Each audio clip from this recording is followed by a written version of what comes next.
Festo Didactique fait partie du groupe Festo qui est basé en Allemagne. Le groupe Festo est une compagnie d'automatisation de procédés industriels. Festo Didactique est le leader mondial pour les produits d'enseignement dans tous les domaines techniques, que ce soit dans le domaine de technologie radar, l'électronique, le contrôle de procédés, la robotique, la fabrication industrielle.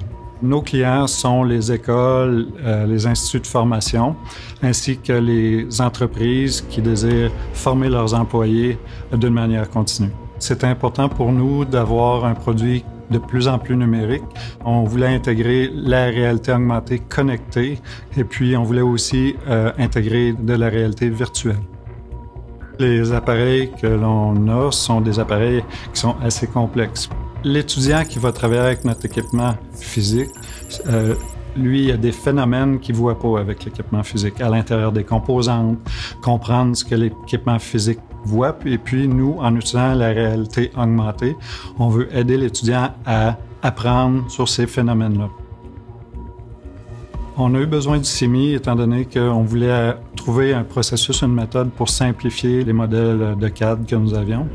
Puis aussi, notre objectif, c'était vraiment d'être capable d'interagir en temps réel entre le modèle numérique et puis le modèle physique. Puis le gros défi, c'était de connecter les deux ensemble, puis c'est ce que nous avons fait avec le CIMI.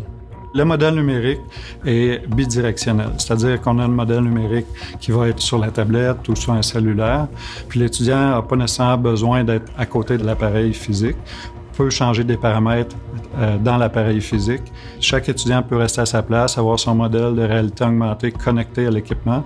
Le professeur fait sa démonstration, puis l'étudiant voit de sa place sur sa tablette ce qui se passe physiquement sur le modèle. Ça a été super l'expérience que nous avons eue avec le CIMI. On avait énormément d'interactions, de développement agile. On a eu une excellente communication avec le CIMI. Pour nous, ce qui était important, c'était de développer la méthode pour que, par la suite, on puisse appliquer rapidement les méthodes qu'on a développées avec le CIMI sur d'autres modèles. Pas seulement un modèle physique, mais d'autres équipements que nous avons. Puis, si on n'avait pas fait affaire avec le CIMI, ça aurait pris énormément plus de temps. Et puis, ça aurait consommé de nos ressources à l'interne. Et puis, il y avait des inconnus beaucoup au niveau des protocoles de communication. Puis, c'est une chose que d'avoir travaillé avec le CIMI a fait que, on a passé beaucoup moins de temps là-dessus parce qu'on était accompagnés.